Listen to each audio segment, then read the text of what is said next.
Hello friends!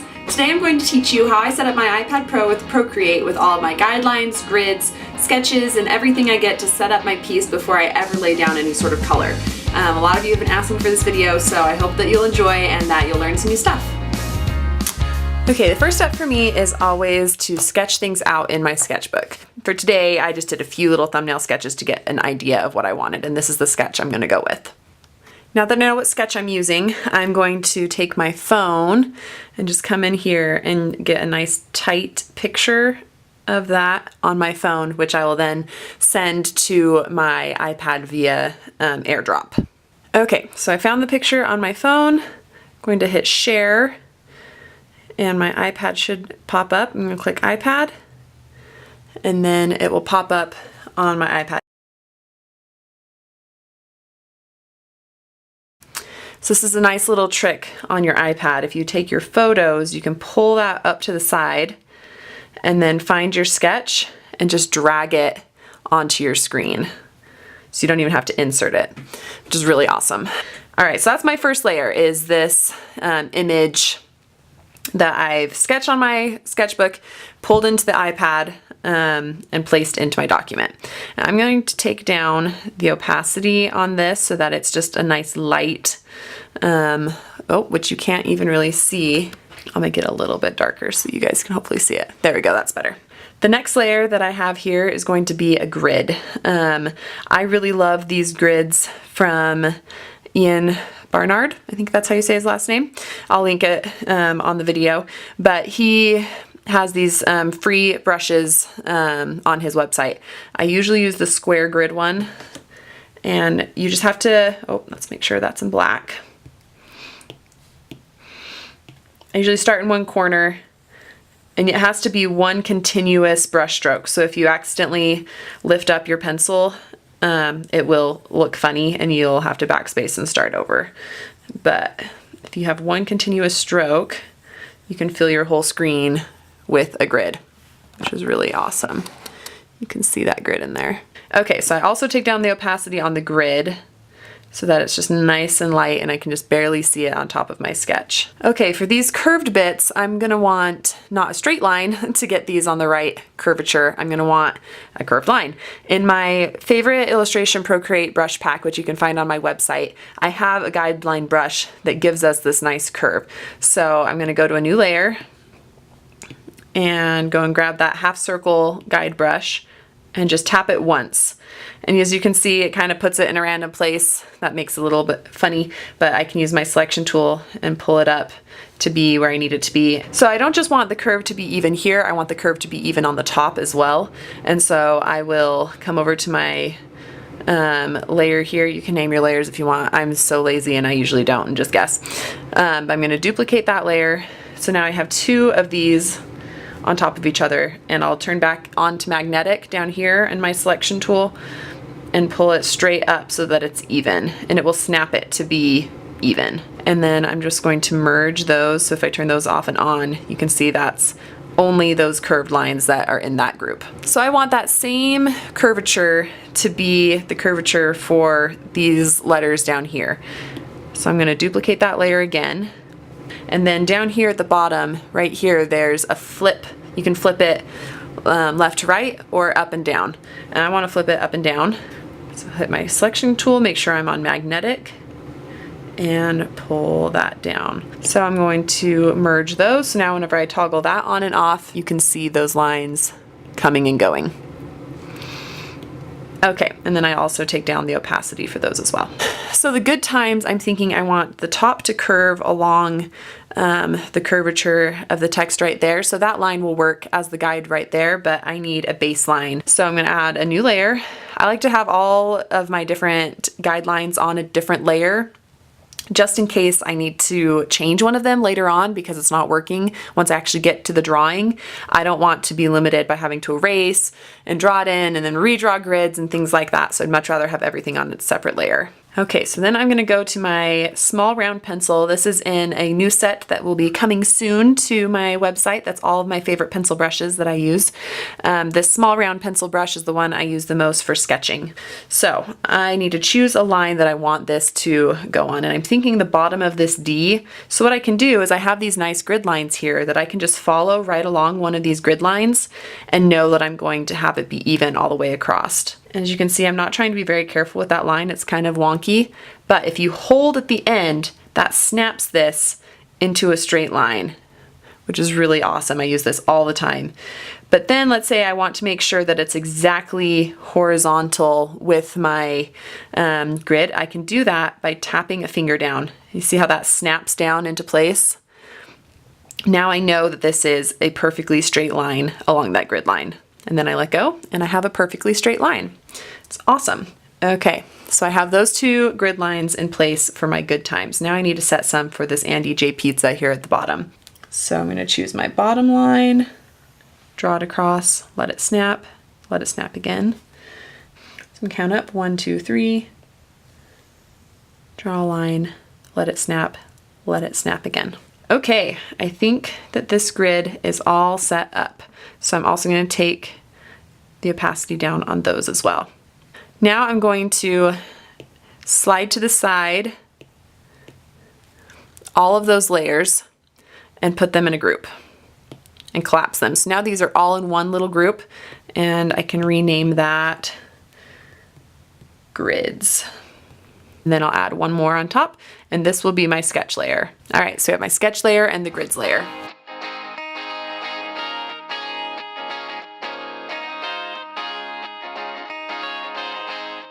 I want to point something out, that even when my letters aren't laying straight along a baseline or a top line for my letters, I'm still able to use this background grid to my advantage. Like this E right here that I'm going to draw, I can draw along the back edge, snap it into place, draw along the top edge, snap it into place. And then I know where the bottom of this E, if I want this to line up, I know where it wants to end down here because I can follow that grid line all the way down.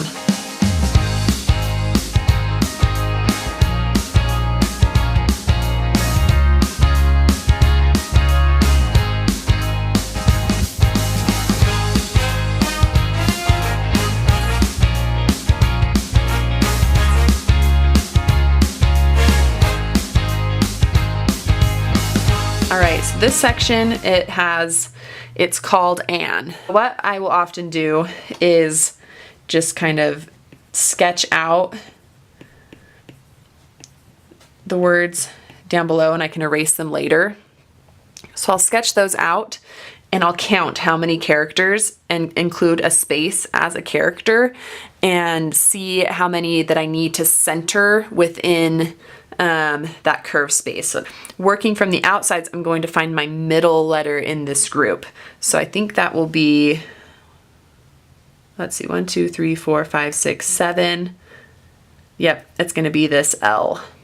So this L is what I want to be dead center in the middle of this curve. Here is about the center. So I'm going to put some little knobs so I know that that is the center point that I have chosen for myself. And then I'm going to draw my L.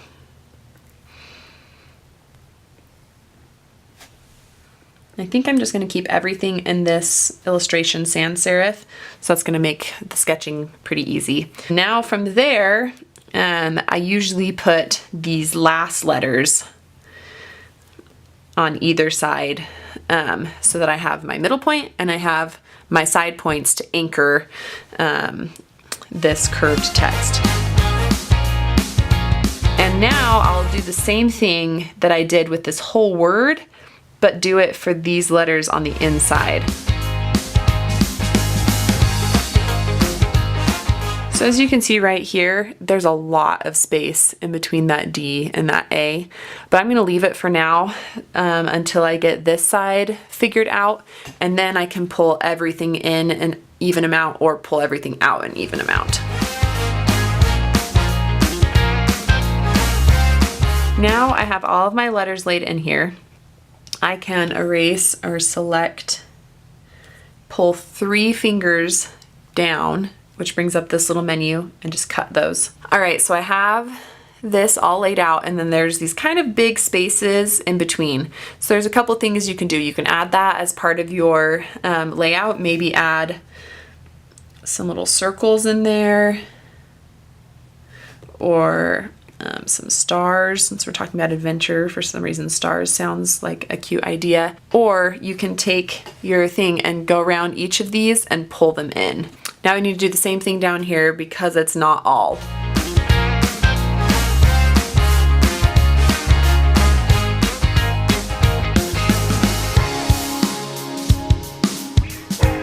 Almost all the way done with my sketch. This last good times is the last thing that I have. So I'm going to add a new layer. So for this one, I kind of want to set boundaries on the side since I am going to curve it along the base of this because it's not all. I want to make sure that I get those letters set out correctly because otherwise I'm going to have an O that's too high or an M that's too short. So I am going to set up some guidelines on either side of the lettering to know that this is where I want to start. And I can even count how many grid squares from that line to the edge of the because right here, and then I can have it be that same amount of space on the other side. So I have 1, 2, 3, 4, 5, 6. About 6 goes to the middle of that B. So we'll keep that in mind as we come over here. And so about the middle of that L is like halfway through this. So we'll just start here, 1, 2, 3, 4, 5. And it's kind of like right in the middle of this grid line is going to be 6. All right, now I have even amount of space between here and here, and I can get my letters into the middle. So I'm going to do the same thing, write out my good times count, 1, 2, 3, 4, 5, 6, 7, 8, 9, 10. So there's going to be 5 on either side. So the middle is right here, but that puts this space, which I don't want to be very big, as a full character. So I just want to keep that in mind as I'm writing out these letters, that the S-E-M-I, which is only 1, 2, 3, 4 letters, and the T and the good, I'm going to need to watch out for that space so I don't have a huge space in between the good and times.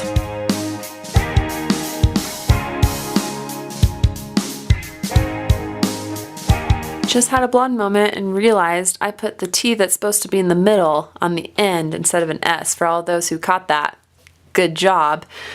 So I'm going to go back in and change this T into an S, because sometimes when you are trying to talk while you're sketching, weird stuff happens.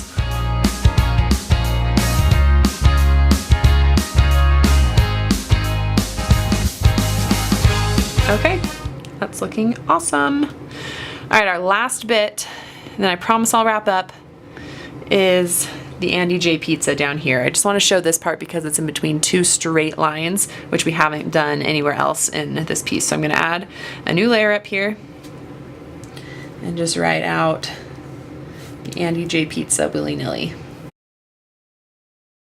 All right, now all the lettering on this piece, the sketch, is ready to go. I also at this point would probably go into the background and sketch in, let's make that a little bit darker, all the other elements that I have going on in my sketch, this mountain, the sword, fire-breathing dragon, some flowers. I'll sketch those in as well in the background so I have everything in a tight sketch before I start to put in the color. But that's really all I have for you with using the guides for sketching out your lettering. I hope that that was helpful and that you learned some new tricks. If there's anything you had a question on or that wasn't clear, or if there's something else that you'd like to learn, please leave a comment in the comments because I would love to hear from you. All right, folks, that's it. I hope that you enjoyed watching my process to sketching, and that hopefully you learned some tricks on how to use Procreate better, as well as how to make your sketching as effective as possible when you're lettering and illustrating and getting everything really tight before you go in with that color. Let me know in the comments what you thought, and please subscribe. Thanks.